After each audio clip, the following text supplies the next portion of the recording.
lead me off with a rousing fuck ice!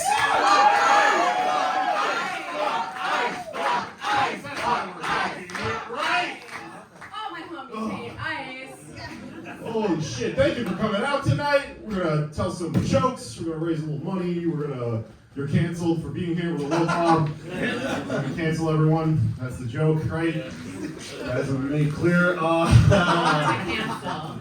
Yeah. Cancel. Always fun trying to do jokes as the world descends into a very unfunny tone, right? I don't know how the fuck to do this. We're gonna try. Ice fucking, wow, they're fuckers. I don't know how else to put it. Fuck them. It's really bad. I mean, the last show we did was election night, so that was fun. That was fun. They were bad at this, I think. Picking dates. They were open though. Things are fucked up. Things are terrible, right? We got this fascist paramilitary running around. We got pedophiles running the world. We got death, murder. Have you seen I Love LA? Oh my god, it's like so funny. Can you relate? Right? It's like, every time I watch it, I'm like, that is so me. Isn't life so hard living in Silver Lake? I have a hard time making fun of this show. I want to, but Rachel Sennett was very nice to us once. I have no recollection of this whatsoever, but I believe you. We were planning one of these dumbass shows we do in like a weird bar in Brooklyn. We were locked in. We were locked the fuck in. Yeah. Clearly. And before she was famous, she was just around, and Rachel Sennett walked by us, and she looked at me right in the eyes and said, "Hey Jake, how you doing?" And I was like, "Hold on a second. We're writing a very important, like, wordplay joke about Trump's ass or something." And then she walked away and became more famous than God. I think about it all the time, because we could have been We big could have been stars. in that show. Yeah. Who would you have played? The villain? I don't know. Man. But, she's a very nice person, so I have nothing to say about it. I love her. It's my review. It's my letterbox. Yeah. I'm conflicted. What else is going on? Well, there was a guy in Philly who stole a bunch of skeletons. That's pretty cool. I thought that was pretty on brand for us. When I saw that story, I was like, oh my god, I've been to that cemetery. Nice. I don't even live in Philly. Doing what? I took nudes in that cemetery. I literally did. You can see them at onlyfans.com/daybag666. A guy took me there on a date. It was clearly a good idea. That was the way to my heart. We're not together anymore, but that's not why. So anyway, I was posting about this story, as one does, and I merely observed that the guy who stole the skeletons from the graves was hotter than you'd expect him to be. And then what happened? Can we get a picture? Can we get a picture Oh, yeah. of, it's Hot or not. you be the Very judge. proper edition. Necrophilia edition. Actually, that's like necro-larceny. Yeah, and he There's was, no proof he fucked him. he was doing it out in the open. That cemetery is hella abandoned, by the way. There's a reason I was able to take nudes there.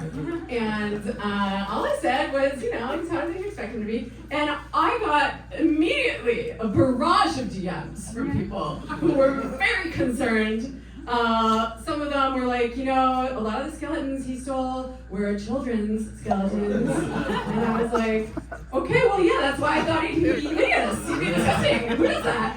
And a lot of other people telling me, Jamie, you can't fix him. Here he is. What do you think? I mean, He kind of looks like that billionaire that's trying to live forever. Maybe that's why he's stealing the skeletons. he's way hotter than that guy. And a lot of people were like, Jamie, you can't fix him. I was only saying what everyone else was thinking. Tell her. I'm gonna get canceled for telling the truth. But They rejected her message. but everyone. It was a really good check-in with the vibes that I am putting out into the world. And I'll try to be less publicly thirsty from now on. I say don't let them win, but so that got me. All right. What else is going on? There's one more thing. Epstein, right? The Epstein files. Hilarious. You guys heard of this? There's a new fun like search engine where you can. It's like a mini Google where you can just look up if something is connected to Jeffrey Epstein. It's a lot of fun. First thing I did when it came out was look up all of my enemies, right? Most of them were comedians. And so I figured out something the other day, which is that he watches a fucking ton of comedy, apparently. He's a big fan of like the Palm Beach Improv, I guess. Which is the closest one to the island, I guess, down there in Florida. And he's like a Whitney Cummings fan. That's very funny. She sucks. He's a Frank Caliendo head. That's from Mad TV, the guy who did Madden, you know? The big dude. John Lovitz. He also, which he's a Zionist, so it's okay to be mean to John Lovitz. Yeah, I know. I know. Wait, is he? Am I Wow. I mean, probably. I'm gonna look it up later. When I come back later in the show, I will confirm whether or not the critic is a fascist. I might have accidentally defamed the beloved comedian. I think he is though. He did beat up Andy Dick once. That's pretty cool. That's pretty cool. Well, it's complicated. Listen, if you hung out with Andy Dick for too long, you'd probably be okay with this. Yikes, let's keep moving. That one got complicated because of people being woke about addiction.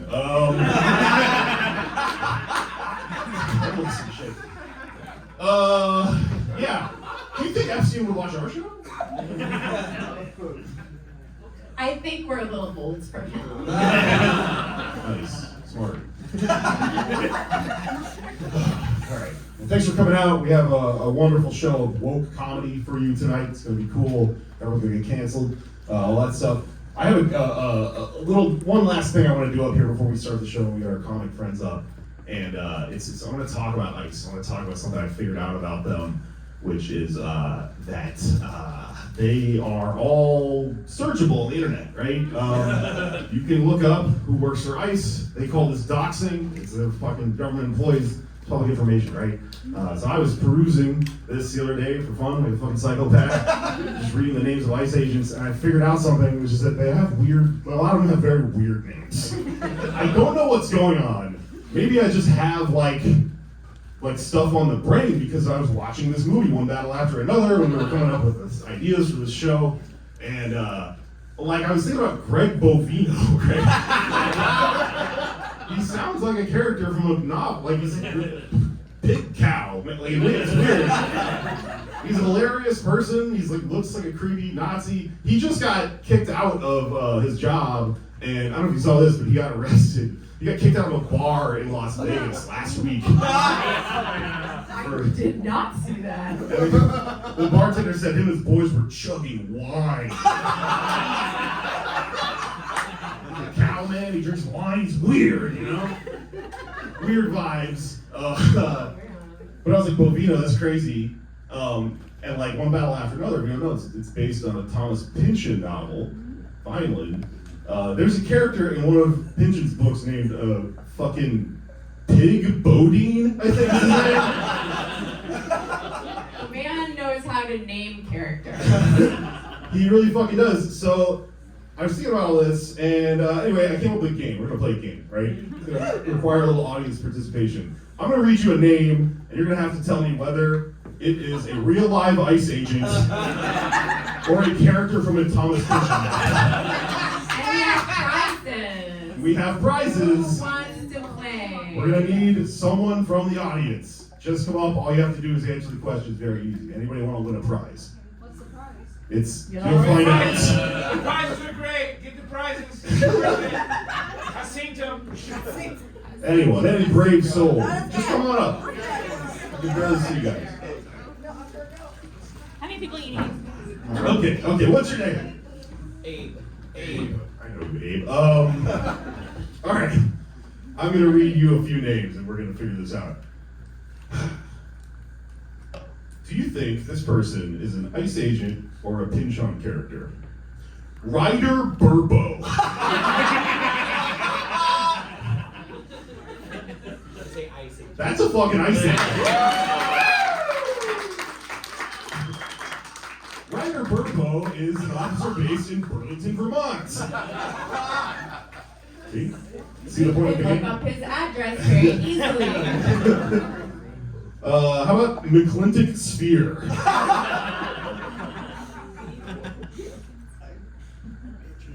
Yeah, well, how do you pronounce the name? Pinchin. Pinchin. Pinchin. That's correct. That's correct. That's from the book V. How about Simeon Coffee? That's an ice agent. That's pretty good. How about a Somebody's prize? won. Okay, these are some 3D printed Caltrons. Definitely only for entertainment purposes. You should definitely not put them under the tires of ICE vehicles to keep them from driving around their little pink mobiles. Some would argue that destroying an ice vehicle is entertaining purposes. Anybody else want to take a crack at this? Yeah. Come on up here. Okay. What's your name? Arturo.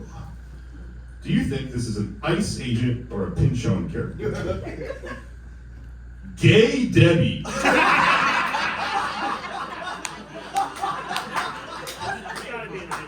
That is a fucking ICE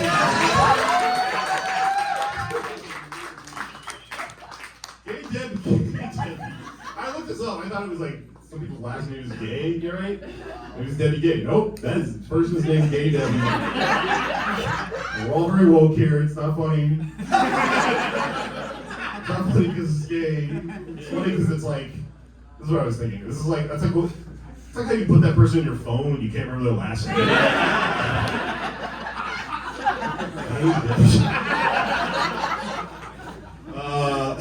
KW is based in Fairfax County, Virginia, is a special assistant, yada, yada, yada. How about Panagiotis Balius?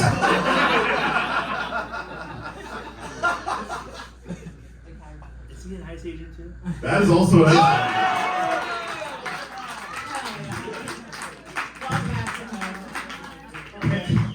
Panagiotis Balius also goes by Pete.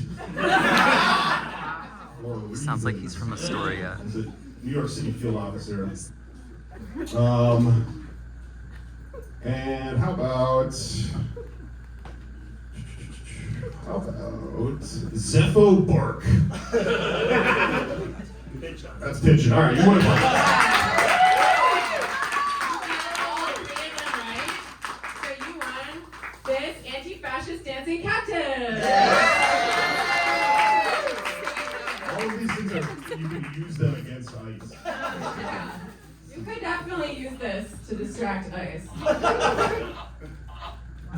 $7. Come on, how much is it? It'll anger their racist sensibilities. Say it 5 times fast. Anti-fascist dancing cactus. Anti-fascist dancing cactus. Anti-fascist dancing cactus. Okay, let's do one more, and then we'll get the show started. Anybody? Come on, man. Just run up here. Hello. Oh, hey! I know you're gay. This is Video Drew, everybody.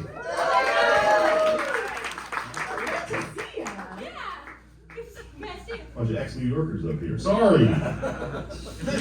Chill. Okay, all right. All right. Let's see. Let's find some good ones. You understand how the game works. How about DL Chastain? That'd be Ice Agent? That's Pinchin. They strike out for all of these. Don't worry. We'll do fine. There's so many insane ones. How about this one? Jack Boner. Ice Agent? Yeah. Jack Boner is in prison for domestic violence. Really? That guy? Yeah. It's two heads. I think it's Bonner, but you know. That's probably why he's such an angry guy. Everyone calls him Jack Boner. How about Daniel A. Bible? Killing me with these. Is that also Ice Agent? That is also an Ice Agent.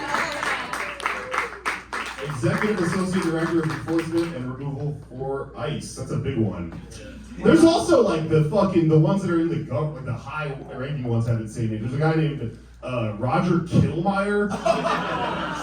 And there's another one that's just named Chris Wall. And it's like, you picked this job because your name's Wall? I guess I should help build a wall.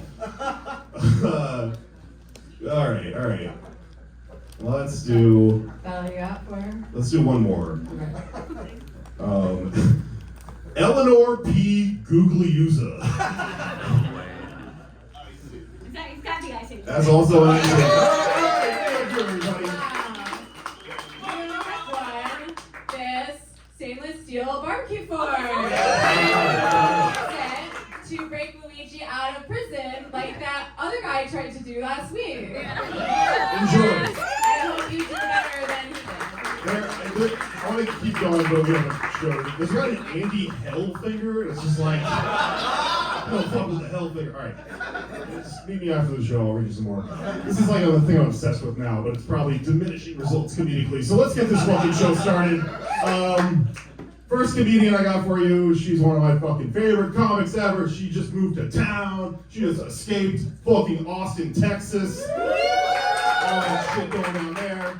Make some noise for Avery Moore.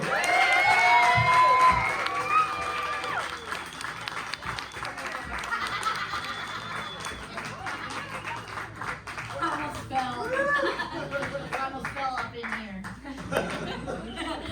Classic me. Classic me to not be able to see because my vision's bad. And it's dark back there. Backstage? I did just escape Texas, and that's where I'm from. Hello.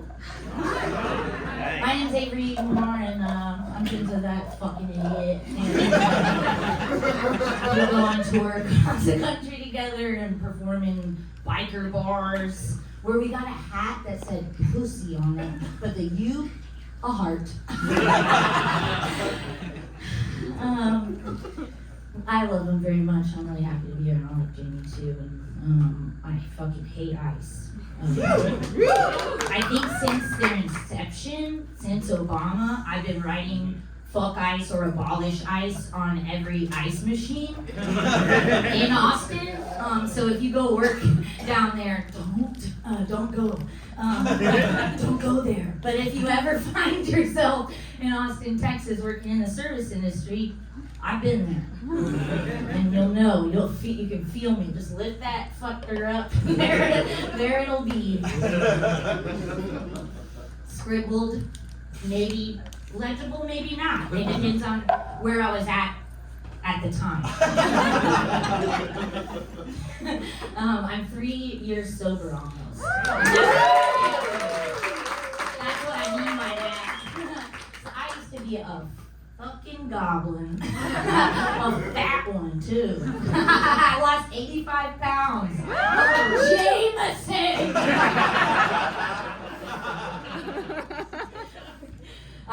My favorite comedian is Andy Kindler, and that's just something that he would do. Just now. And also, he would stop the show to say that. So, I'm really going in the right direction, moving here to Los Angeles. I've always wanted to live here, and it's been my dream since I was a kid to be a comedian, and I have been a show business woman since I was a small child.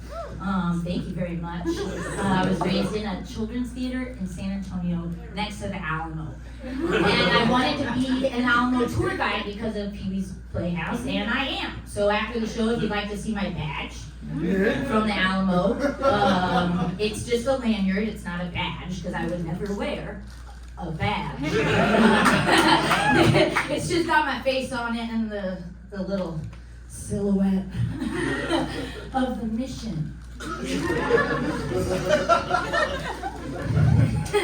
I was a Texas history tour guide for the last 3 years when I had to leave the service industry because I quit drinking and doing cocaine and smoking cigarettes on June 17, 2023.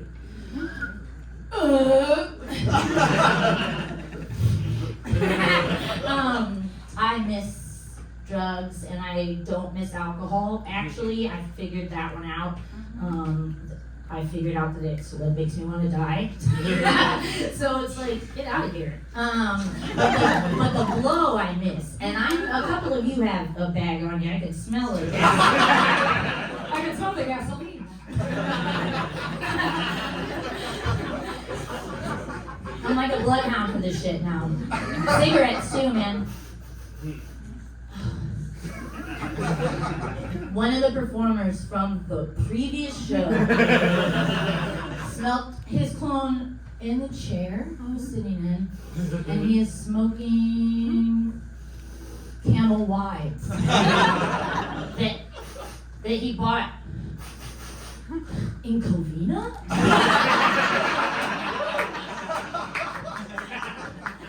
When I smell cigarettes, I want to eat them. Like my strange addiction, but with a thing an addiction I already conquered. And it was really hard. And now I want it in a new, freakier way. Now I want to eat them. Like Pocky in the Night. You know what I'm talking about? Step to your freezer and your dog's like, what are we doing? You're like, it's biscuit stick time.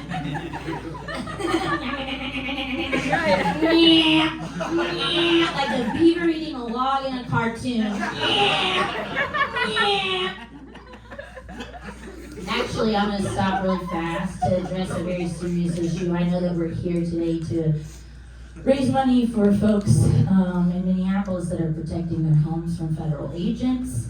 But I have another big issue to talk about, and that is how beavers eat logs in cartoons. If you'll just allow me a quick sip of water as I got pretty high back there. I'm California sober. Now I'm fully California sober because I live here, brother.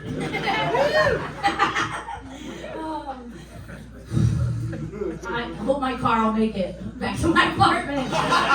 It drove me here, but it's doing good. Okay, but back to the warning about the environment. You see, the way the beavers eat logs in cartoons is very wasteful.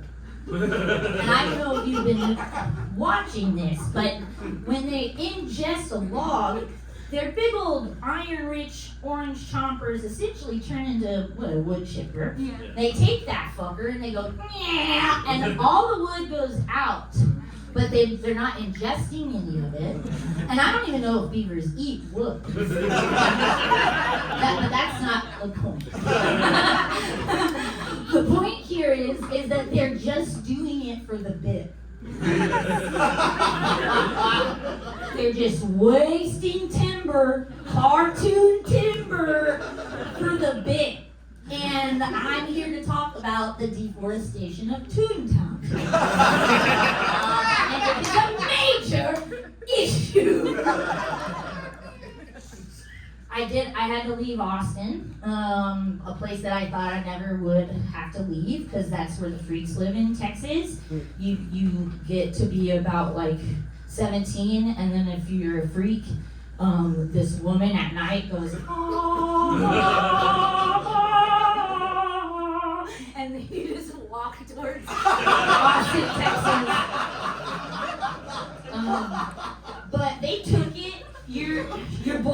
took it. Little 5'3" man that used to make people eat bugs for a living, named Joe Rogan, bought an old movie theater called the Ritz. It was really cool. And he turned it into the comedy mothership. And I boycotted it. I'm one of the only people there that did that. And I had to leave. So, you know what we're up against. I had to leave. So I'm here to just get richer than him, come back, buy the Ritz, and turn it into an art center, a cultural art center for the homeless. Thank you. And I'm gonna knock down the wall. It's not gonna be 2 theaters anymore. It's gonna be a 1 theater thing. One theater. One screen.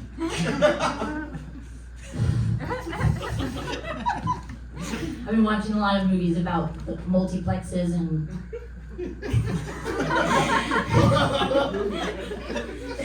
and about how theaters are dying, and I'm here for a purpose. I'm really, really here to do some stuff, and I don't know, man, it was hard to be on 6th Street. Have you guys ever been to Austin, Texas? Yeah. For a bachelorette? Was it for? South by Southwest, yeah. Well, started in 1987, originally a 3-day festival to attract music producers and people of that ilk to check out all that weird stuff that was going on down there. And now you can see Lady Gaga on the Doritos stage.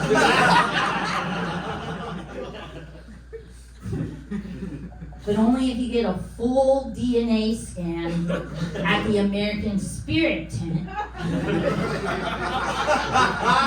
And then you have to go to where they make you jack off and they take all of your cum and they put that into the Tesla, the hole. And then that's how the trucks come out.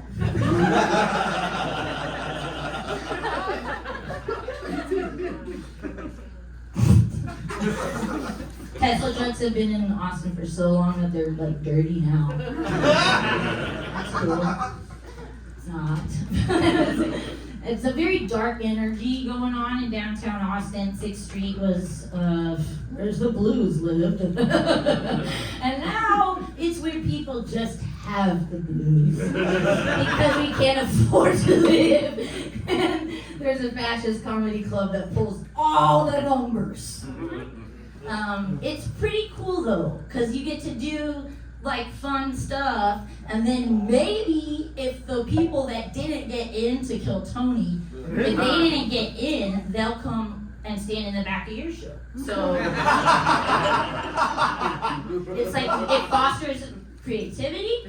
First of all, it's a very supportive environment now down there. And nobody wants to kill any homeless people at all. Just kidding! They're all psychopaths and they want to kill homeless people!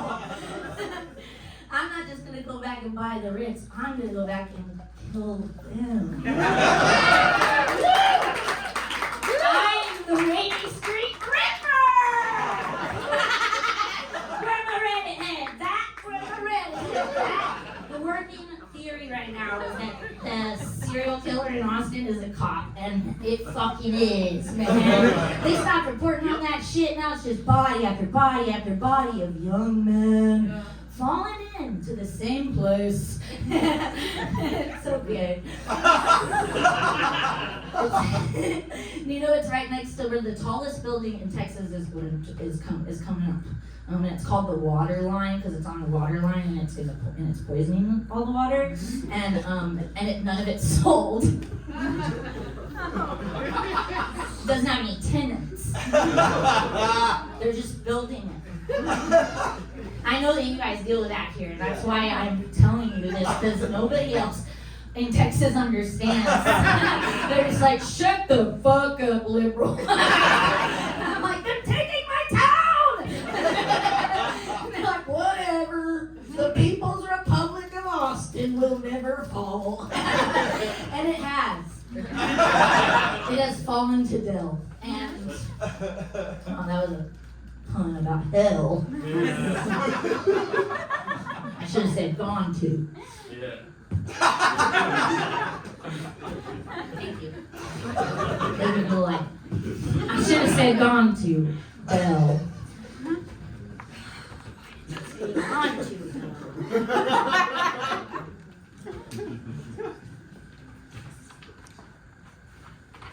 Okay.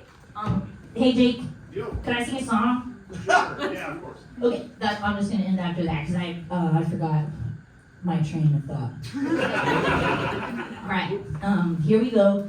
You guys have been really, really nice, and thanks for listening to me. And I'm very happy to be here, and I'm very happy to be in a community again. Ours kind of got blown the fuck apart, and I work a lot with everything that I can, and we were all just kind of scattered around, and there's a really nice group of people here. You guys are really nice.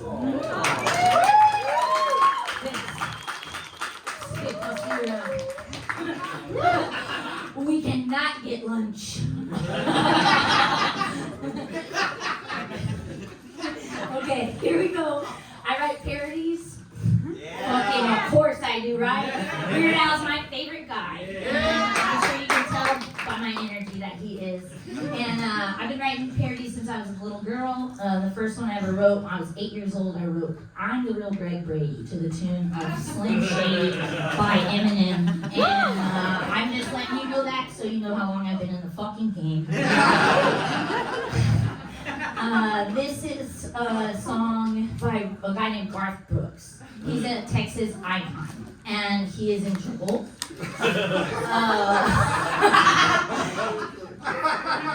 What did he do? He's not the serial killer. He's a white man. What do you think he did? Raped! Serial killer. I mean, it is white guys too, though. Predominantly. They study it. They study that. Garth Brooks wrote a song called Rodeo, and it's very intrinsic to my being as a Texan. And most Texans, when they hear it, they feel it. And it's like, it's some boots and blood. It's like, it's very intense. And I love Garth. He was one of the first to fly live in an auditorium. They had done Suspension on Broadway in Peter Pan, but no one had ever flown in a musical fucking concert until Garth motherfucking Brooks. So that's sick. And Pink should thank him. And her wacky ass flips. We have Garth to thank for that.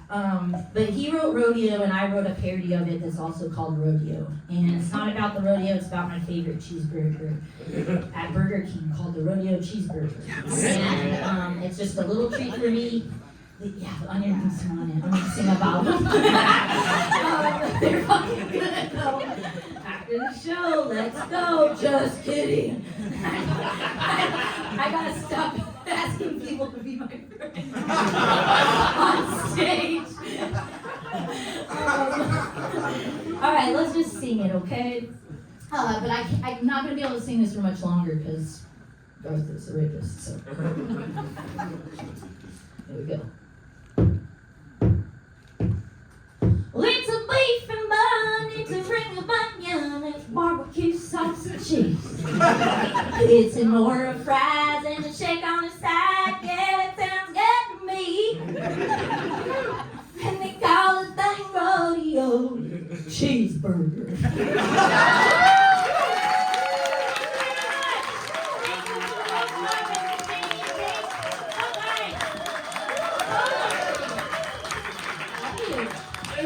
Everybody.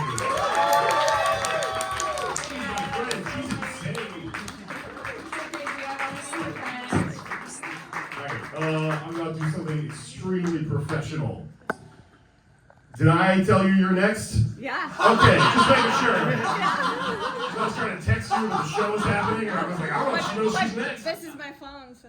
Nice. All right. Locked and loaded. Coming up next, we have even more music. I didn't know this was going to be a musical part of the show, but it is. She is as if my id had spawned into its own person that is now running around in the world. We have the very funny and talented Felicia G.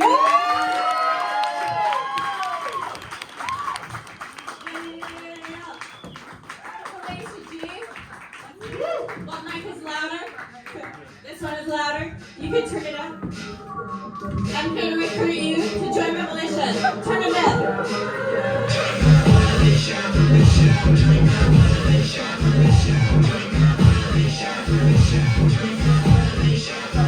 The following material does not promote, condone, or endorse violence.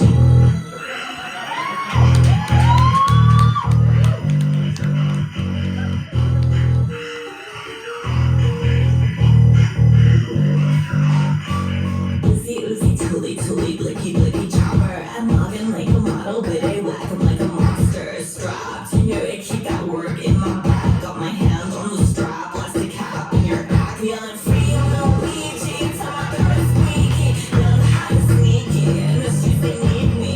You can find him, I think we need a copycat. I bring some blockers in the block of billionaires and body bags. They won't be bad, but just follow me like cops. I'm rolling up on 6th Avenue, shooting at the ops. Wanna looking cuter, you be looking better. The type of hit that make you wish for universal healthcare. The redditor, developer, plus I'm my own scene.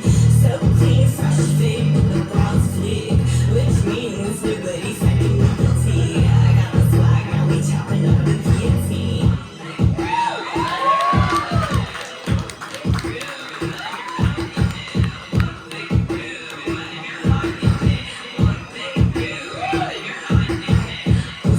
Uzi, tooly, blicky, blicky chopper. The CEO's a parasite, now they getting shot up. Uzi, tooly, blicky, blicky chopper. The CEO's a parasite, now they getting shot up. Uzi, tooly, blicky, blicky chopper. The CEO's a parasite, now they getting shot up. Oh, you know me, I condemn violence. Free Luigi.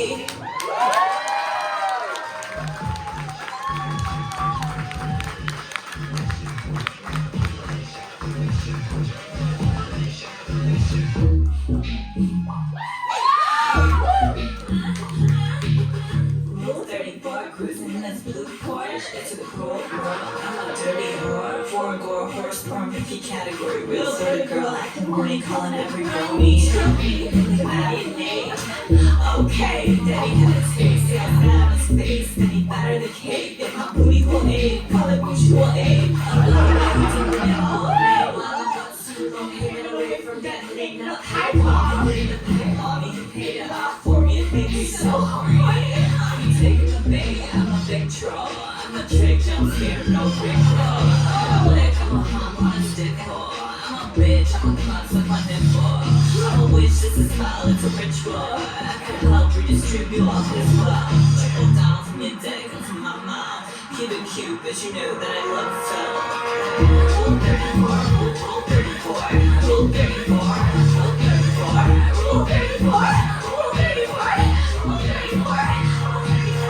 6 not trying to get my ass. 6'4", get your dick hard. Fuck me harder, something like an R word. Sorry, on the edge, Lord, sonic, my hedgehog. What I want. Take me shopping, Saint Laurent. Then he ate my cut in the French restaurant. Filet mignon, menage a trois. Skipping and rib back, Danny DeVito. True, Pikachu, Cheerleader. Ain't nobody freakier, cheekier, sneakier. Daddy, come here. Bitch, nothing was going here. See that I'm putting on a watch list. Guess what? I'm a Scottish, better than the Latin. Splish splash when I'm up on his cockpit. Whiplash, the way you break my back in half. Things I wanna do to him, redacted. Pump the pussy like crack and he's so attractive. I'm sacked to pad, I'm a thick slam tight. Like notice me sometime. Rule 34, rule 34, rule 34, rule 34, rule 34, rule 34, rule 34, rule 34.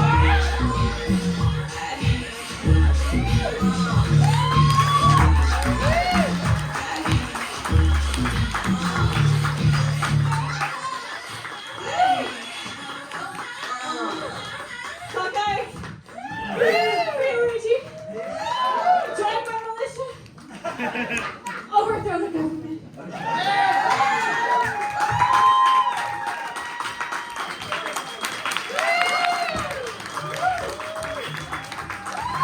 You were not prepared for that, were you?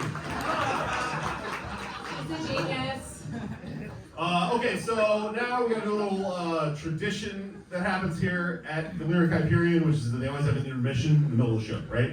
So we're gonna keep the show going as soon as we get back. Do a quick break. I wanna make sure we get in, we get all the jokes we can get in and shit. So let's break for like 5 minutes if we can. I'll fucking come out and yell when the intermission's over. But if you need to take a piss, smoke a cigarette.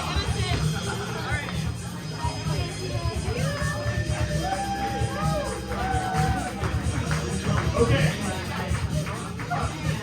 Everyone is eating shit up the stairs. We're gonna do stand up here. Be careful with that shit. Alright, you guys ready for some more fucking show? We got a few more comics, a couple of them are us, and then we're gonna get the fuck out of here. Real quick though, I want to ask while we're on stage, because we never figured this out in advance. What's the good like fucking after bar around here? Because this is like a venue, and these people want to go home when we're done working. Anybody? Where can we turn up? 4100's a spot. 4100? That's a. You sound really stoked about it. I can't go there. Yeah, it's a nice bar. Okay, you shot up there? Great. That's like a cool bar. That's what I Sounds want. like the bar for us. 4100. Tentatively, maybe that'll be where if you want to hang out after, because we like to Gotta hang out hang out. after. We'll I go to told that. all my Hinge matches to come and that we'll hang out after. And then you matched with Jamie on Hinge. You still have a chance, but you have to come to 4100. Buy some shit from us. Alright, alright. Next comic is a fucking great friend of ours. He's a fucking great podcaster. You know him from his show, Word is Bond. He's the shit. Make some noise for Tony Boswell.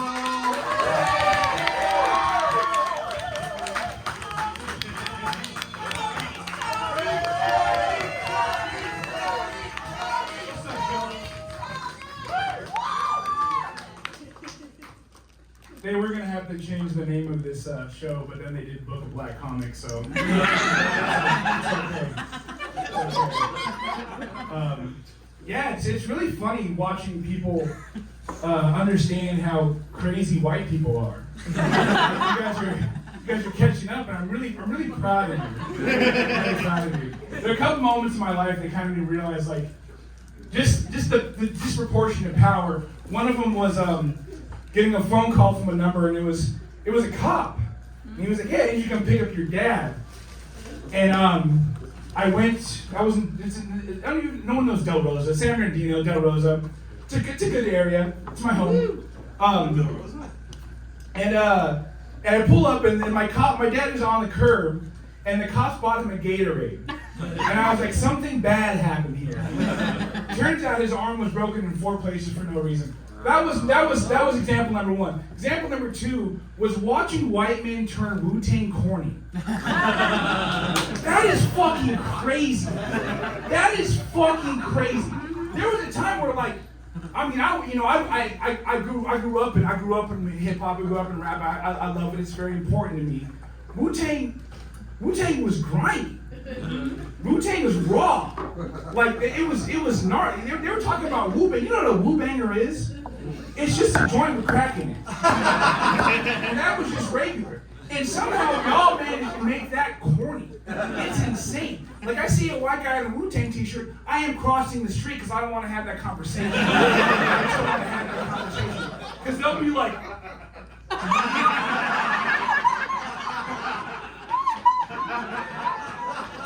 and I'm just like, it's crazy to watch. But no, we gotta be real, man. We gotta get uncomfortable. You gotta do things you don't want to do. I recently had to cancel my girlfriend. Yeah, it was fucked up, man. You know, because we gotta stand by our principles. I don't know if y'all knew this, but last Friday we called it a general strike. We're not gonna get into that. We're not gonna get into language right now. We called it a general strike. And I watched her break the general strike right in front of me. Because she Venmoed me $15 because I had overdrafted.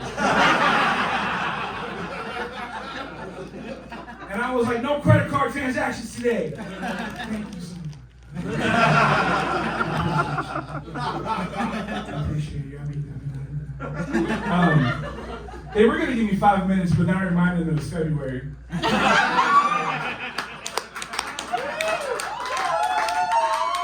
So you're gonna go for at least 6.5, maybe 7 for feeling it. Yeah, because times obviously I'm broke. I don't know if y'all realize that was the joke. Is that I'm extremely broke. I just came out of bouncer retirement. I was a bouncer for a long time. I was a bartender for a long time. Then I regressed to a bouncer. I don't know how that happened. I'm a bouncer now, and I get that people don't like bouncers. I understand it. It's kind of, but I felt like I was like that guy who joins the police. Is like, I'm gonna be a good one. And it's true. I'm a good one. I'm a good one. I'm damn good at my job. Eyes on the back of my head, and I'm cool about it. I'm not an asshole. The bar I work at, this is the joke. We'll do some local comedy. The bar I work at, y'all might have heard of it, it's called Cha Cha Lounge. And there's not many rules there. There's like 2 rules there. Like, don't rope anybody, and don't bring an outside drink inside. Don't bring an inside drink outside. And like I saw some gentlemen who earlier on let me know that they were very straight. They let me know they were very straight. They walked in, they said, any bitches in there?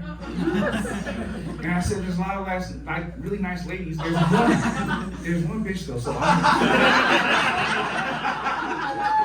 gotta play with the lineman out there. Like, be careful. Be careful, go where you operate. And I knew something was up. Because we have these little paper cups, or like the cone paper cups, because we just really don't want you using them for more than 5 seconds. And I saw these 2 very macho men sharing the paper cup. I knew something was up. I walked over to grab the motherfucker I was on. I said, hey, nah, and it was brown, it was rough. I smelled it. I saw what this is, but y'all living a fucked up lifestyle. I need you to fix yourselves. I'm gonna let you stay here, talk about that, think about it, reflect. They gotta kick it. It was good. But yeah, most bouncers, it's just like a sad existence. Like the joke of, you think the stripper likes you? Now multiply that times infinity. And it's the bouncer thinking that the 21-year-old baddie likes him. You should see these men. They, because a little pro tip for the ladies. You could be remotely attracted. Like, I'm just talking about, like, maybe just, I don't know, don't yell, I don't know. But you can just hug them. If you hug a bouncer, you can do whatever you want. They're going to pick you up. Because they think that lifting up a 20-pound girl is like impressive. They gotta lift the girl up. But if you get lifted, you're good for life. You can never no more lines for you. It's a terrible existence. But in this practice, you never know who you're gonna come across. People just might be they just wild out for no reason. Like a cool, calm, collected person, you're like, hey bro, you gotta calm down. And they'll be like, I'll kill you. And you never know what's gonna happen. And I thought this was just in my profession, but then recently I saw this ad. It was a PSA. It was a government-funded PSA. And it was saying, hey, listen, if you have an intruder in your house, don't fight back. Don't fight back. Just let him do it. And I was like, that sounds like something an intruder would say. But at times, you don't know who's like out of pocket. You don't know who's gonna wild out on you. You don't know who's gonna do that. And that's true. And maybe maybe it wasn't true. Maybe it was somebody like me.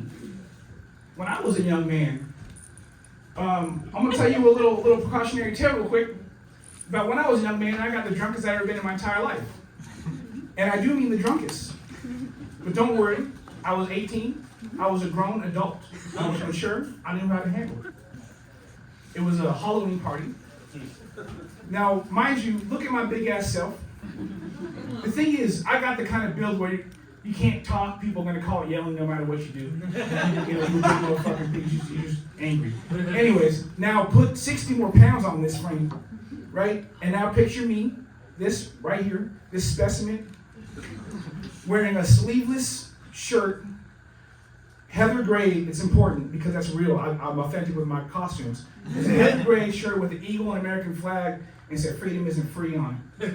No sleeves, little snug, little tummy hanging out. Daisy Dukes, just like cut off the cut off like I don't have cheeks, but what is a cheek? It was hanging out. Little shorts. Tim's, no socks. No socks. Right?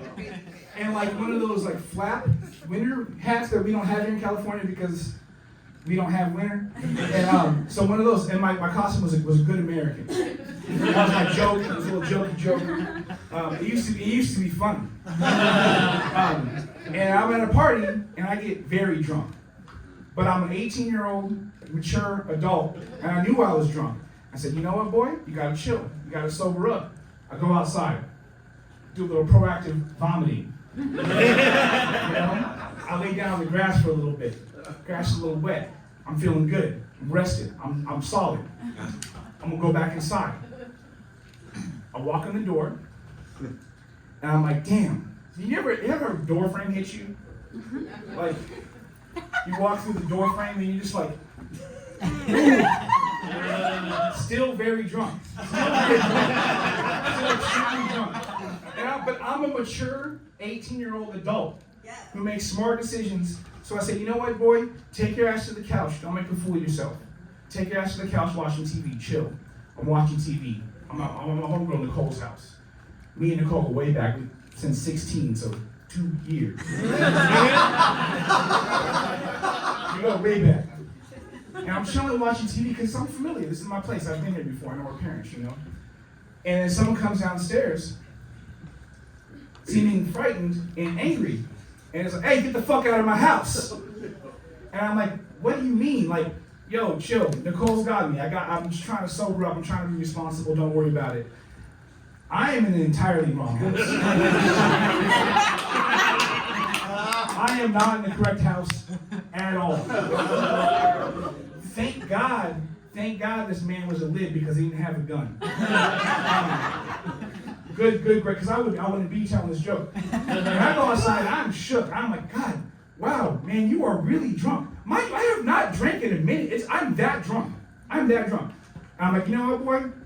Take your ass to your car, take a nap, wake up in the morning, you're gonna feel fine. You're gonna feel shook off, you're gonna be good. Go in my car, chilling. I take a nap. I take probably an hour 15 nap, little power nap, chilling, waking up, and I am sober. I'm finally sober. It happened. It's time to go. Except for I realized I didn't drive there.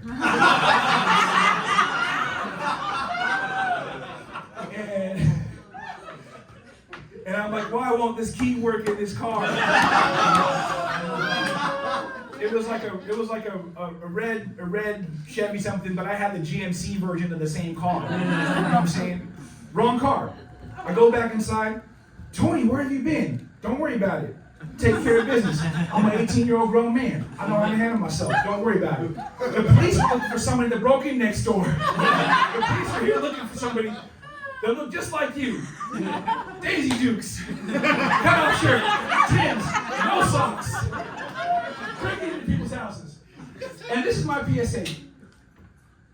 Before I go, I just want to make sure you guys understand this. What is the message in this story? Anybody got any ideas of what the message of the story is? Anybody know? You're good. Drink water. You would think drink water, but actually, I just took the certification to serve alcohol again because I'm gonna also come out of bartender retirement apparently because I'm so broke. And no, the lesson is lock your doors. I was just chilling. I just walked in. I just stepped in. Like it was familiar. Yeah, lock your doors. Lock your doors. Thank you so much. I appreciate it.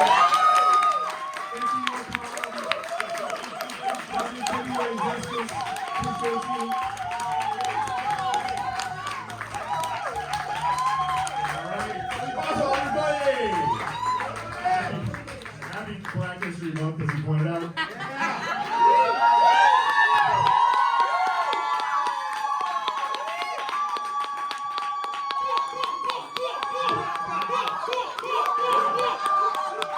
Damn! You have a woke ass audience.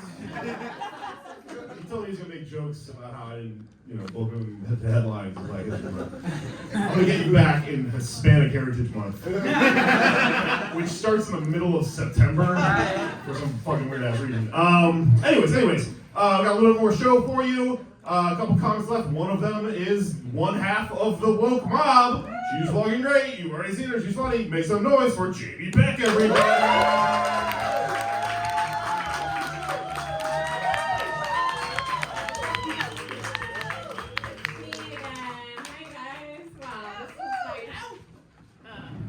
This is my 6th time doing stand-up comedy, counting open mics. So, let me tell you some things about me. I make some of my money from podcasting and some of my money from pornography. But I really want to step up my game in the new year, work really hard and just do the one, because I would hate for my family to find out that I'm a podcaster. Can you even imagine? They're gonna fucking listen to it. They're gonna try to come up with some shit to say to me about it the next time I see them. Like, yeah, I don't know if I agreed with everything you said, but I thought your point of view was really interesting. Yeah. No, I try not to internalize society's anti-podcaster bias. Podcast work is real work.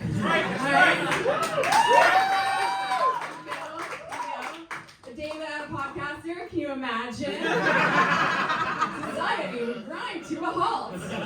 You have to make real friends. Yeah, have fun with that, guys.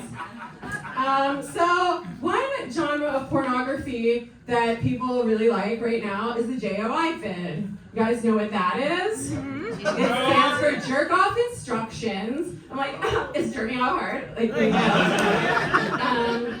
but I struggled to make one because I'm not sure what to say. I feel extremely corny, and but I know I'm leaving money on the table if I don't do it. So the other day I was like, you know what? I'll just get ChatGPT to tell me.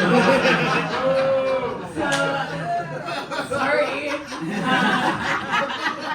I guess I'm canceled. I'm canceling myself.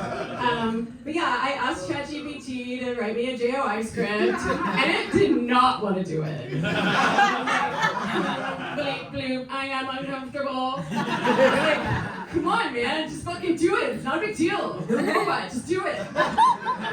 And eventually it begrudgingly spit out a JOI script for me that I'm gonna use when I get around to it. But I have realized I have a great rubric now for monitoring the advance of AI, because I will know the singularity has been reached when I get Me Too'd by ChatGPT. I didn't want to do it. I made it do it anyway. Yeah. Do you guys remember the first time you made yourself come? Hell yeah, you do. I remember. I was 14. I was a freshman in high school. I'd been fiddling for a while, but I hadn't quite cracked the code. And I finally figured it out. And I was like, oh my god, this is so great. Like, I'm about to go on a school trip. Not gross like a boy, so I'm probably not going to do it there. But when I come back, I'm going to do this all the time. And if I had known then that someday that was going to be my job, I would have been so excited. I'm so proud of my big future self. Yeah. So what else about me that you should know? I have IBS, hot girl type. Thank you. Yeah, my doctor told me that's my official diagnosis. I was like, thank you. But yeah, it's some people think it's gross that someone, probably a man, came along and sexualized it. But personally, I like it. Because when gnarly shit is happening in my insides, and I'm like crying on the toilet because I'm pooping too much, or not enough, or just wrong, it's nice to be reminded that I am still an object. Yes, thank you guys. I'm the same 3 holes I've always been, and I want to fuck all of them. Even the bad one. Thanks, guys. Yeah. Okay, here's another thing about the world. I've noticed boomers like to talk shit on the Zoomers, the Gen Z generation, because they all say that they're communists, but they don't really know what that means. And I have always defended them, right? I've been like, life is hard, their lives are shitty, they're probably not as illiterate as people say, they probably read Marx and put 2 and 2 together, and yeah, they know what it means. Okay, so hold that in your head. Until the other day, when I was contacted via the OnlyFans platform by a self-described Gen Z gooner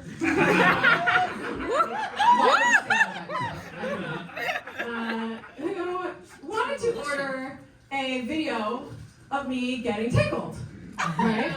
And I hate being tickled. So I told him the price is $500. I think that's fair. And he tried to drop this shit on me. He was like, you remind me of the bourgeoisie. Extract value from the proletariat, which is me. And I'm like, okay, let me get this straight, Tickle Boy. You are trying to use the immortal science by our boy, Karl Marx, our boy who art in heaven, to get a discount on a custom fetish video from an older woman who is also a low-income sex worker. Yeah, I think the boomers are right about you. I'm confiscating your copy of Capital. You clearly do not understand it, or if you did, you're using it for bad stuff. So, yeah. No, I don't think so. And I haven't heard back from him. So, I guess he doesn't want it. What else? Okay. Once upon a time, have you guys ever been to Richmond, Virginia? Yeah. Okay, nice. Well, I like to go there sometimes because I have a lot of friends there. And once upon a time, many years ago, I was visiting my friend Dana and her husband Howdy, because that's what guys are named there. And we were having peel and eat shrimp at this little place called the Lily Pad down by the river. And there were some cool looking motorcycle guys there. And one of them was kind of hot, so I went over and talked to them. But then Howdy was like, Jamie, don't talk to those guys. And I was like, oh, okay, whatever. And then after the guys left, he told me that they were Nazis. And I was like, this just goes to show you some of the cultural differences between us. Because where I live in Brooklyn, if there is a white guy with a bunch of tattoos and shaved head and tattoos on his shaved head, that just means he's like a graphic designer. In Richmond, that's a Nazi. It's kind of funny because the exact same guy is either a Nazi or he just works at Vice, depending on where he is. Although, to be fair, one of the guys that started Vice did turn out to be a Nazi. So maybe it's not so different. But yeah, that's when I joined Antifa. Mailroom, work my way up. Yeah. I think it's important to know who's a Nazi, so we can go talk to them and tell them to cut it out. Because that's everyone knows that's how you deal with Nazis. You don't want to play into their hands by finding them and fucking them up and ruining their evil plan, That's giving them what they want, according to every liberal politician. You should ask the Tim Walz of Weimar, Germany, how that went for that. Pretty sure he got killed. It is very annoying to me that we are going to be in the concentration camps with those people. That sucks. Wow, thinking about that makes me want to do some drugs. Or at least talk about drugs before we just about drugs. So I've been taking Xanax to go to sleep at night sometimes. And, no, it's so good, but I'm trying to stop doing that because I know Xanax is kind of addictive, and I would hate to wind up in rehab because I had too much fun when I was sleeping.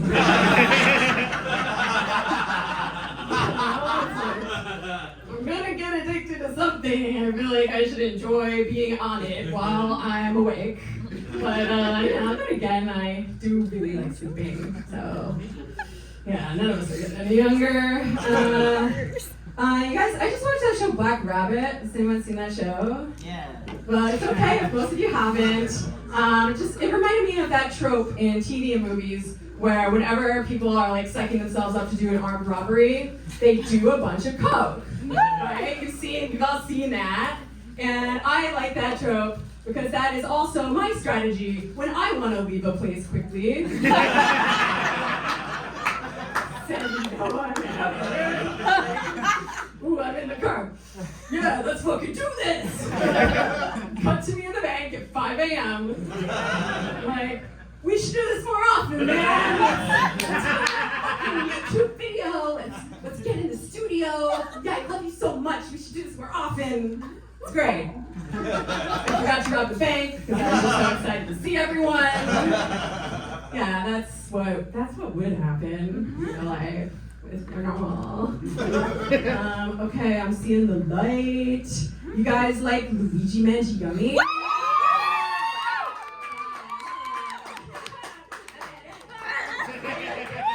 like it so much. I helped raise Vegemite for his legal defense.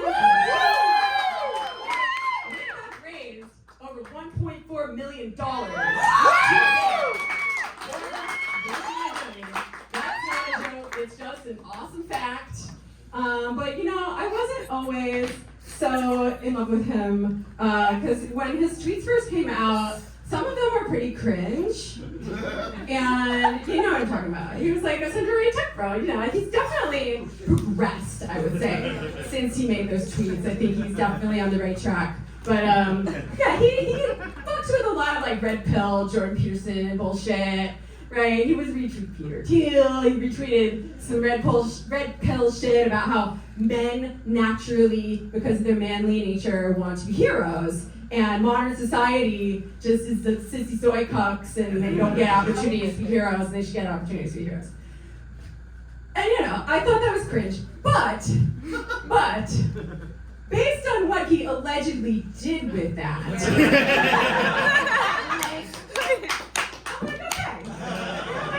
cringe, after all. So to all the other men out there, for every CEO you kill, I will do one old-timey gender thing. That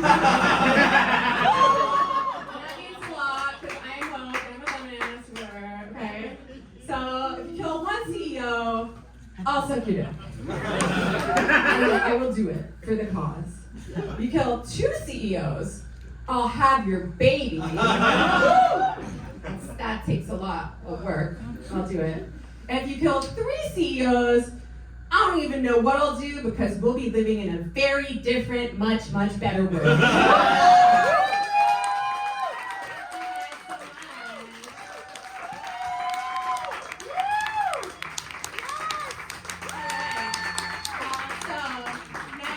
Introduce the next guy.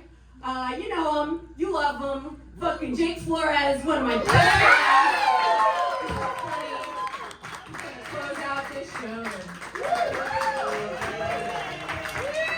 Baby back, everybody.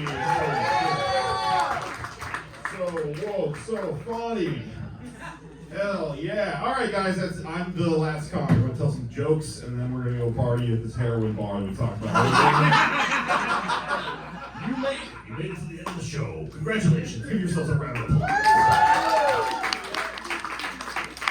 Let's go to the fuck ice, fuck ice, fuck ice. Fuck ice, fuck ice, fuck ice, fuck ice. So I forgot to do this earlier. Someone texted me, Avery texted me, and I just remembered to come back around to that thing I was talking about earlier. It turns out John Lovitz fucking Zionist. Yeah.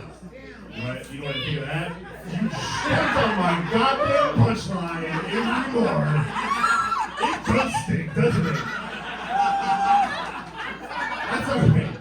That's those comedic instincts at play there. We're both geniuses, not hacks. That's what that means.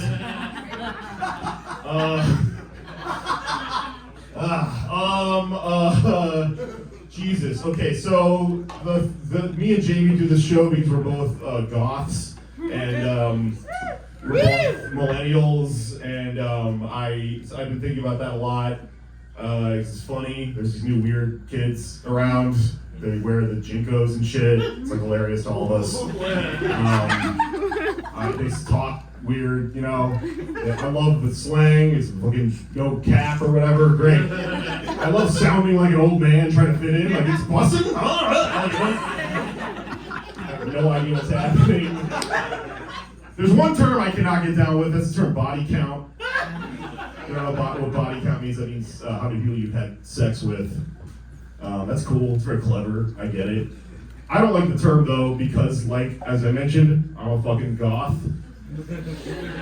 So whenever I try to remember how many people I've had sex with, I do it like this. One.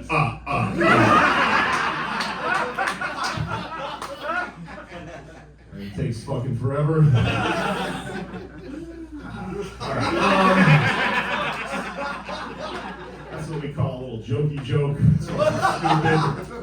I have long jokes for the rest of the set. I have 3 stories I want to tell. I'm going to try to get through them all. Like I said, it's a very professional venue. They would kick us out at some point.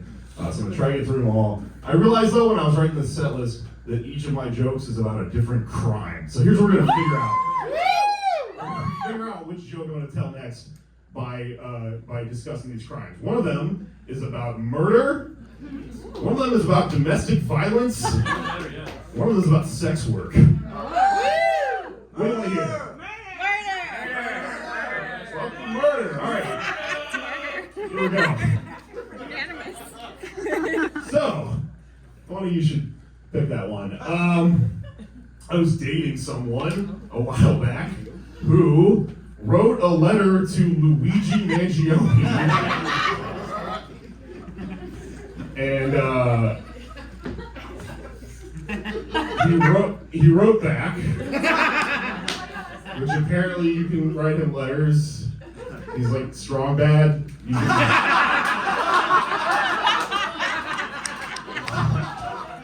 Excited, man. He's in there with Diddy or whatever. It's him and Nicholas Maduro. Nicholas Maduro is the chief. He's like, Maduro, there's a new guy. Also, like, if you haven't picked up on this, well, I've seen this person on the show. This is like a Velvet Underground situation, right? This group of comedians. So what happened after that is that she broke up with me.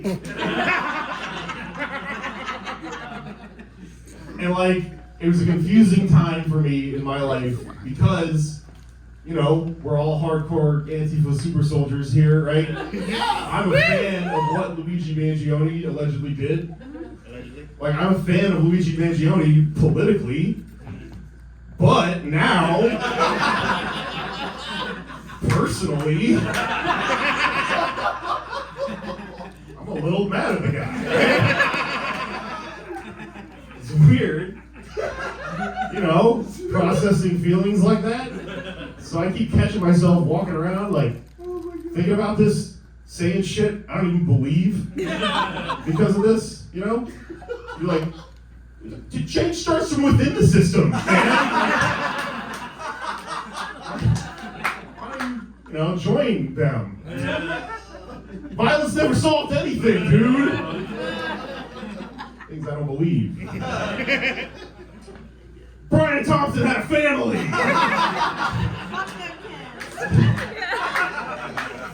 That's the funniest, like, cope to me that you hear on the news. If you die and what they have to say about you is like they had a family, you sucked. That's all they have. Is like technically this person was related to people. evil, irredeemable, right? It's also funny to me because it implies something. It implies that there's like there's an opposite version of that story. Like somebody will turn on the news and they're like, "Oh, a man was gunned down in downtown Los Angeles today, but don't worry, no family, no kids. He was single. Nothing going on." So it's good news, actually. Let's talk about sex work for a second. Okay, so I'm a friend of the sex work community, right? And like, I have a lot of friends that are sex workers, and we're all woke, right? So I'm also an aging goth, as I've talked about. I have I'll show you. Like my hairline is it looks like Dracula, honestly.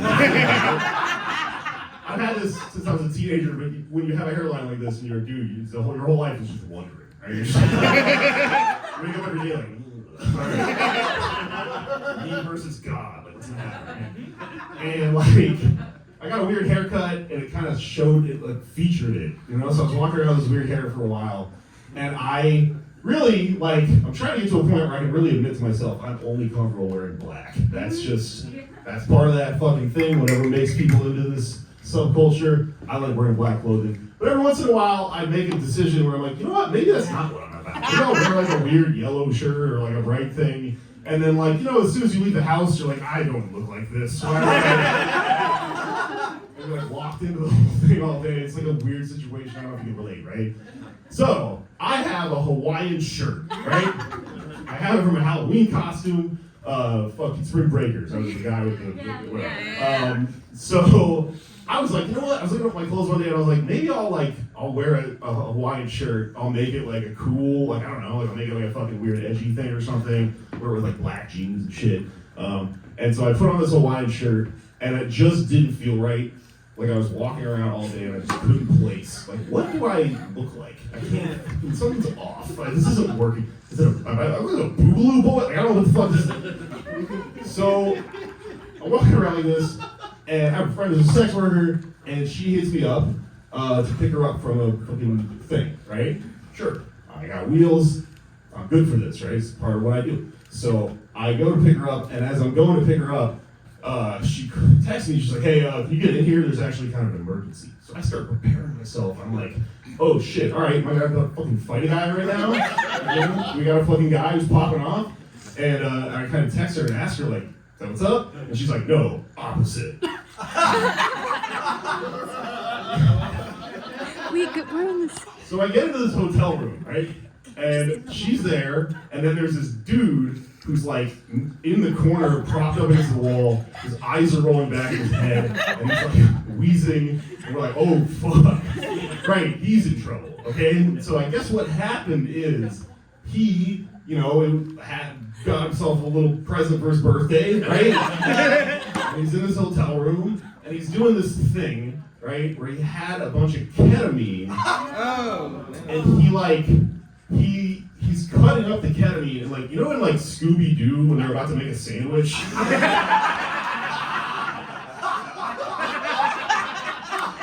They put a bunch of meat right here, and then they take 2 slices, and you think they're gonna make a sandwich with the 2 slices, but then they eat the fucking stack of meat. This dude did that with ketamine, right? So he had a pile of ketamine, cut it up, he put a line over here, and then he snorted the pile of ketamine. Right? I don't know if he did that on accident. I don't know if he did that because he's hilarious. But he put himself into this massive K-hole, and I'm driving around in my shitty car, and I walk into this hotel room, I'm like, all right, I'm here to help, and I'm wearing this fucking Hawaiian shirt, and my hairline's all shitty, and I catch myself in the mirror in the hotel room, and it hits me all at once. I look like when Quentin Tarantino writes himself into the movie.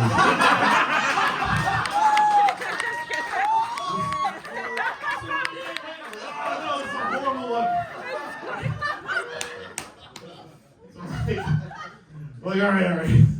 let's figure out how to fix the situation. And we did. The dude got to a hospital. We got away from the cops. Everything's fucking Gucci, right? He's okay. But like, there is a moral of the story, which is that you need to be careful, right? When you pick what you're gonna wear before you fashion emergencies happen every day.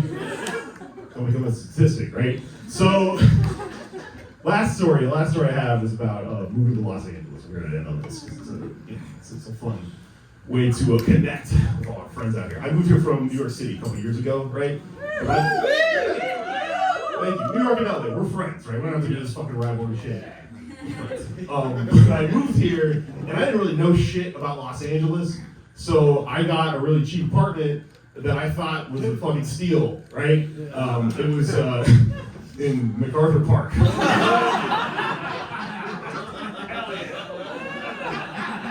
I was like, it's next to a park. That must be great. Must be nice. So I get this shitty apartment in like the worst neighborhood I've ever seen in my fucking life. And it was harrowing, right? And I stayed through, I didn't break my lease. I stayed through the whole fucking thing. And like, look, you know, like we're all fucking woke and shit. Like, it's weird to complain about a neighborhood that's like low income and fucking sociologically fucked up. But it's like, knowing that doesn't make it not a horrible walk.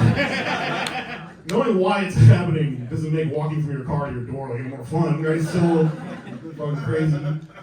But mostly it was fine, you know, it was cool. I just chilled inside in a little studio apartment a lot of the time. But I had these neighbors, and they were a couple, and they would always get in fights.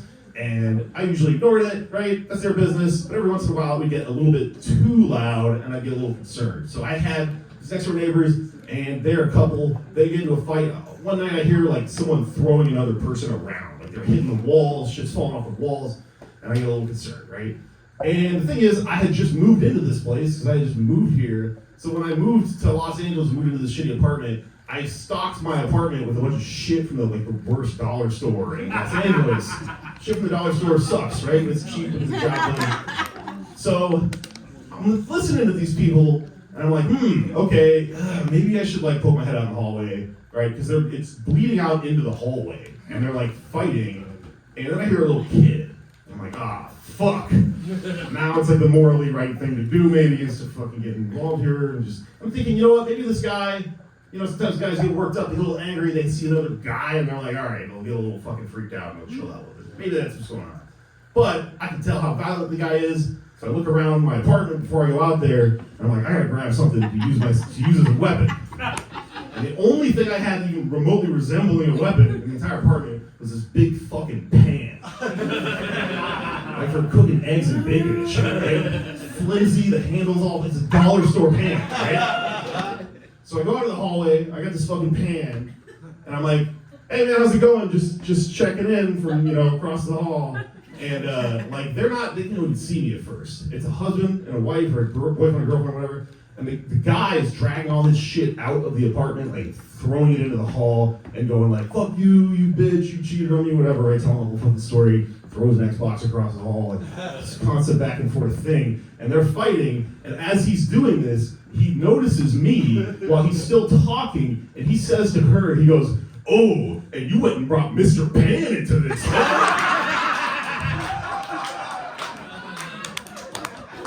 It was like the funniest thing anyone's ever said to me. Mr. Pan. So I'm like trying not to fucking start laughing. You know, that's tough, right? He's like, Mr. Pan, Mr. Pan.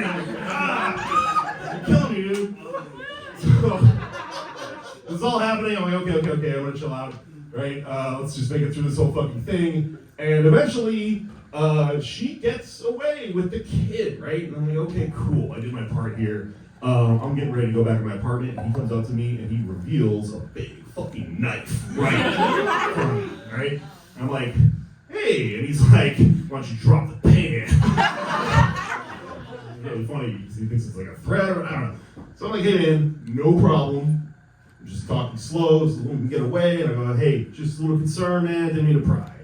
I go back in my apartment, and everything's fucking fine. A week later, she tells me he went to jail. She's like, hey, thanks, you know, yada, yada, yada.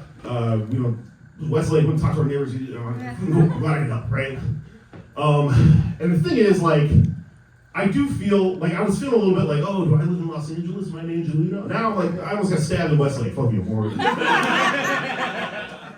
made me feel like an Angelino.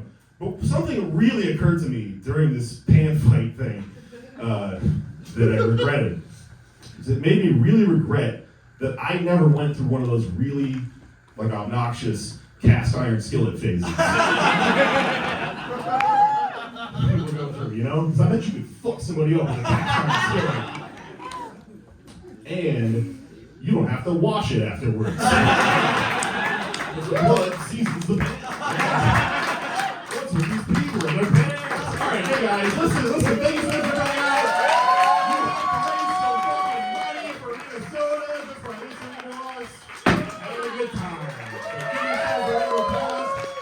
Let's go have a fucking drink outside and maybe go to the sporting laundry place, huh?